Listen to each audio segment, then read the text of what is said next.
Bokota, la famille, matière ici est koti, quand on to bakana biso, matière c'est que koti, moyen to boya, ezate, tokoya na lombangu nyonso, pona obeta masolo. Bonjour, bonsoir et surtout bon après-midi, et cela ne dépendra qu'à l'heure à laquelle vous allez nous suivre. Bienvenue surtout sur Kisongi officiel. Bienvenue na balandi nyonso ya kala, bienvenue na balandi nyonso ya sika, bienvenue na bino nyonso oyo bolandaka biso na Kisongi officiel la famille.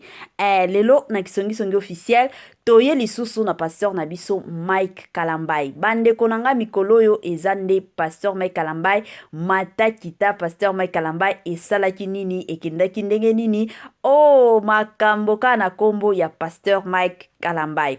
Lelo oyo eza nini oyo eleki na kombo lisusu ya pasteur Mike Kalambai. Bande konanga kanenge toutaki kolanda matanga ebele ya batu tomona matanga ndenge ezalaki matanga ya papa na biso Baruti Kasongo. Biso nyonso toyebi ye aza pasteur penza ya munene ya mboka na biso, aza pasteur oyo asunga ebele penza ya batu, pasteur moko oyo asambela pona batu ebele. Na nzela na ye ebele ya batu bazwa lobiko, na nzela na ye batu ebele délivrance ekota na bavi na bango, na nzela na ye mwa makambo oyo ezalaki ya kokangama efongwamaki. Mais lelo oyo ka ndenge toyebi toza ba pèlerin sur cette terre, toza na biso baleki nzela. Ton na ye esili to manda na ye esili. Nzambe abengi ye akende kopema kandenge ezalaka. Yango papa na biso Baruti, pasteur Baruti, révérend Baruti Kasongo, ayaki kotika biso, c'était quel jour? C'était le dimanche, c'était le lundi, nde ayaki kotika biso bande konanga, et salaki pasi mingi na motema, et salaki penza mawa makasi, akufaki na Canada, kandenge biso nyonso tomonaki, kandenge biso nyonso toyokaki bande konanga, et salaki pasi surtout pour na corps du Christ. Mamae 2024 Gavker to yelibino solution. Pour na ba problème ya trompe, fibrome, myome, kyste, règle abondante. Gavker to zali na solution. Yo oyo okota ménopause atana 65 ans na Gavker oko simba mwana. Ebongo oyo etali fertilité masculine. Ba papa to bossani binoté, faiblesse sexuelle, éjaculation précoce, insuffisance des spermes, topé agrandissement de pénis. Bossa ya mwasi ekimayo Kimobali etelemaka bien te awa yoka yango etelemi ebongo oyo etali loposo vergeture babengi nduta bouton tache acné Gavker ba produit ya solo teint uniforme na 5 jours ya pamba oteli talendenge bimiki toko na feti tozali na gamme complet ya kopakola ya injection ya comprimé na ya suppositoire. Ozali na problème ya hémorroïde interne topé externe papa mama kaka na 2 jours ya pamba omoni changement total. Pour la maladie ya tension, diabète, AVC, topé, obésité, lobiko ezali perte de poids sans okota salle de sport. Kisi ya injection pe comprimé na Gavker bikalibela olingi okima suki pe mandefu ya pembe benga biso na lombango po awa tozali na solution moko durable. Ba produit na biso nyonso ezali 100% naturel pe esalemi na ba plante na ba industrie ya Angleterre pe Allemagne. Benga biso na numéro oyo plus 44 74 05 65 35 48. Gavker solution ya santé na yo.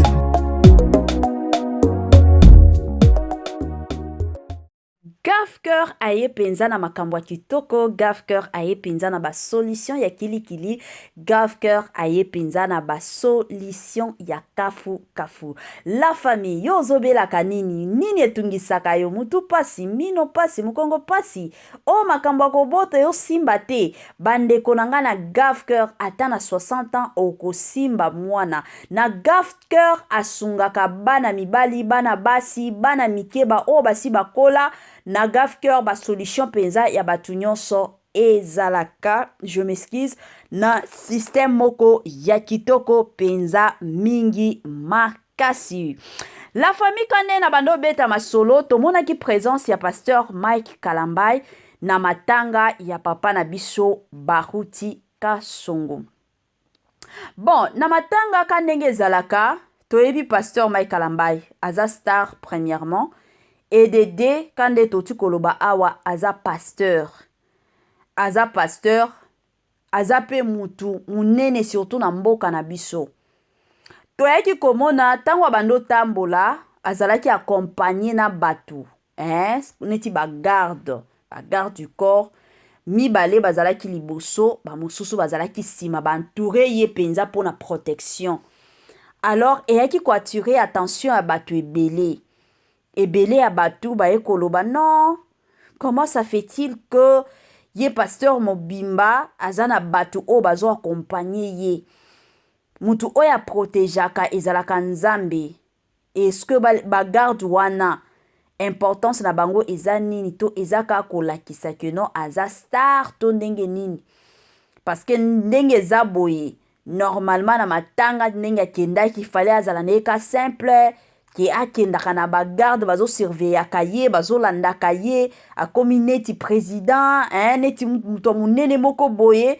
Donc babiloba ezalaki nango ebele yango kisongi officiel elobaki ke non toya kobeta nanu analyse toya kosolola sur makambo wana parce que makambo yo tomoni yango kaka epai ya pasteur Mike Kalambai te, mais tomonaka yango epai ya bapasteur minene. Omoni bapasteur oyo bazalaka deja na baeglise minene mingi omona kaka aotambola na bagarde, mais réaction ya biso bamosusu tozalaka kaka na réaction moko ezalaka toujours négative.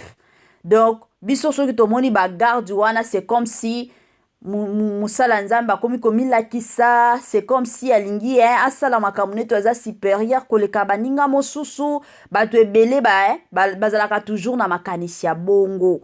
Yango tango na monaki pe ba intervention ya bandeko na biso mosusu baoloba pona pasteur Mike Kalambai, je m'étais dit non, na ovandaka kimia te toya nanu kosala analyse. Bandeko nanga connaissant pasteur Mike Kalambai, kande toyebi pasteur Mike Kalambai ndenge toyebaka ye kande na utu ko expliquer bino awa, c'est parce que na memaki vidéo wana te. Kande na utu ko expliquer bino ke no tango akendaki na matanga azalaki na mwa cortège na ye des personnes liboso bamosusu bantouré ye penza ezalaki na katikati. Asalaki mabe kotambola na batu wana to asalaki bien. La famille to sala ba moi point de vue to pesa ba moi point de vue na biso kandenge ezalaka.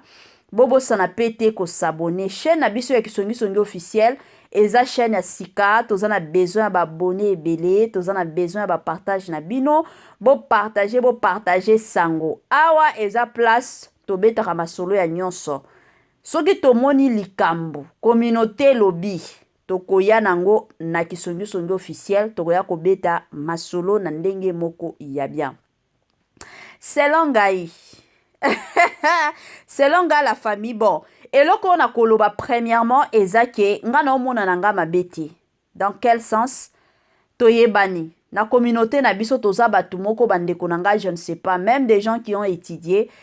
Mosus to sala neti batu moko to tangate. Soki kaka.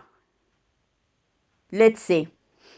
Pasteur Mike Kalambai keka parquet mutuka na wana.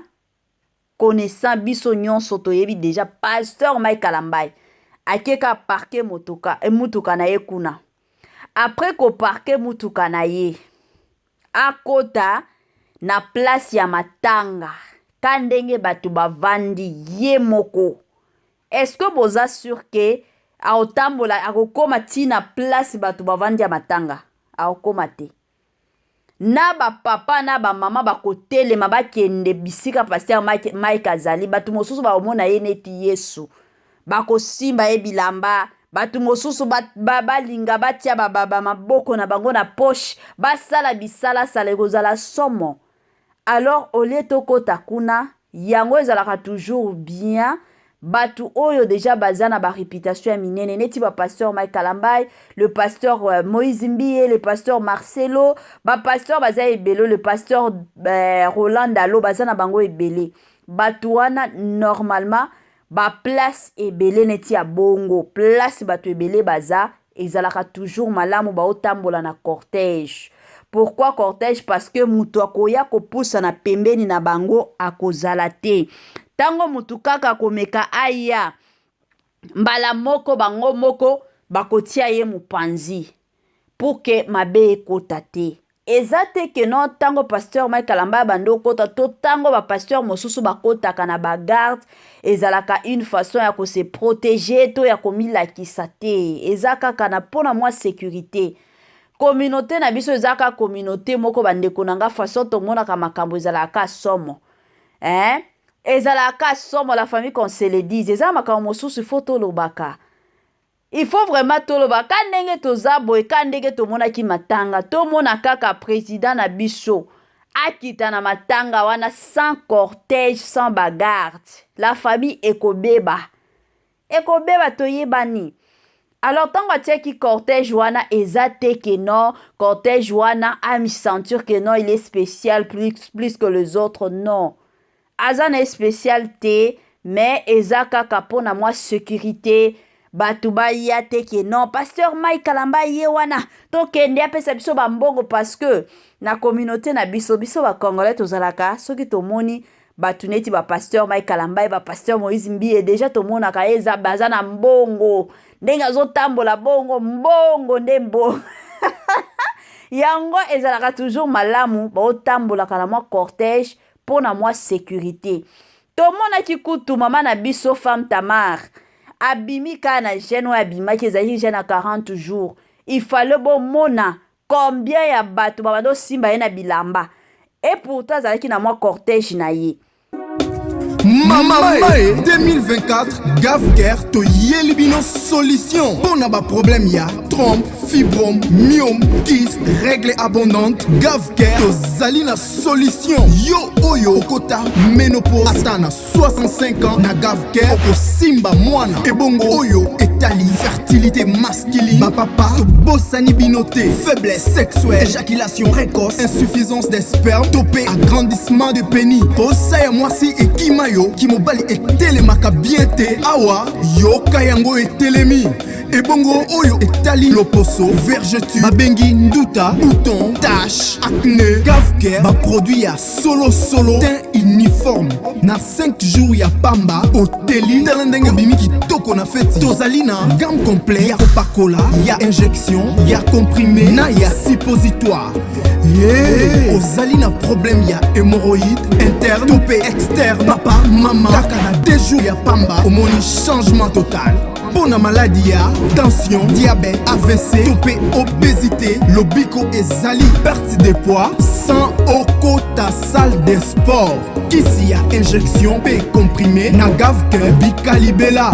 Olingi okima suki pe mandefu ya pembe benga biso na lombango po awa tozali na solution moko durable. Ba produit na biso nyonso ezali 100% naturel pe esalemi na ba plante na ba industrie ya Angleterre pe Allemagne. Benga biso na numéro oyo plus 44 74 05 65 35 48. Gavker solution ya santé na yo.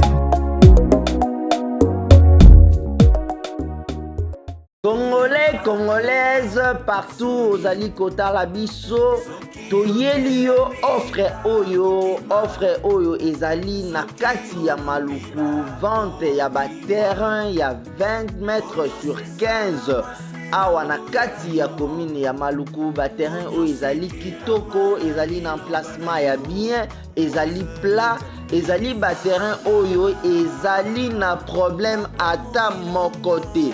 Andeko na biso ozali kotala biso, contactez biso na numéro oyo ezali affiché na ba bande d'écran na bino. Contactez biso pour na ba précision. Ba terrain oyo ezali kote kama na $350 ya pamba. na 350 $ ya pamba ozwi terrain na yo ya 20 mètres sur 15. Et puis il y a aussi possibilité ya kosomba terrain à crédit soki ozosomba à partir il y a 5 terrains. Donc à partir il y a 5 terrains mata ozali na possibilité ya kofuta ndambu. Voilà opportunité yango yo na porte ya ndako na yo. Contactez ba numéro na biso o ezali affiché pour na beaucoup plus de détails.